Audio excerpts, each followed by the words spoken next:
Ladies and gentlemen, the last president of the United States. I've been trying to collect my thoughts about how I feel about Fahrenheit 11/9, other than desperation and despair and depression, all the D words. Michael Moore is, of course, a famous documentary filmmaker that has been speaking truth to power for his whole career and, has gone after the political establishment, the medical establishment, the NRA, all kinds of different organizations out there. But this movie kind of feels like a mic drop movie. It feels like there is so much built-in anger and just frustration around the political system that exists in America. And yes, straight in his crosshairs is Donald Trump and how he won the election in 2016. I hate some of these people, but I'd never kill them.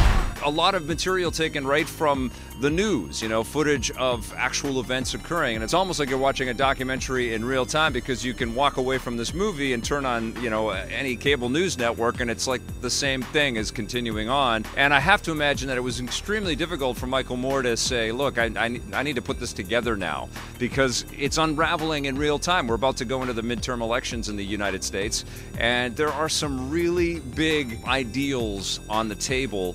And think whatever you'd like about Donald Trump, but there's, I think, very little argument for the fact that there has been this increase in hostility and a much more profound awareness of people's anger and hate. It has sort of bubbled up to the surface. We're seeing a lot of sort of movement and bigotry and white power and just a lot of hostility between different people in America, and it's starting to sort of filter to other parts of the world as well. And Donald Trump is an ingredient in this mixture, but he's not the only thing. I think what Michael Moore is really trying to present with this image of America in 2018 is that there's been a lot of conning going on for a long time, that the two-party system, the Democratic and the Republican Party system that America has made things increasingly more difficult for just honest, hard-working Americans to get by and get ahead and sort of live out this fantasy of the American dream. And I think that's really what the portrait is that, he checks in with the citizens of Flint and how they were completely taken advantage of by the water crisis system there, which was, it seems explicitly perpetrated by the governor and his cronies. And it's just disgusting when you watch all that unfold and you see that people have died of Legionnaire's disease and children are losing IQ points based on drinking the lead that's in that polluted water. But what I think was the capper on that whole sequence in the movie, and you can just feel your blood boiling as you're watching it, is, Obama, this shining knight, sort of flying into Flint, and it looks like he's going to save the day and fix things. And what he does is he takes the stage and he kind of pretends to sip a little bit of the Flint water and suggests that everything is okay. And it's such an artificial moment from a person that we've kind of held up with esteem. And it really kind of portrays that there has been deep corruption across both parties.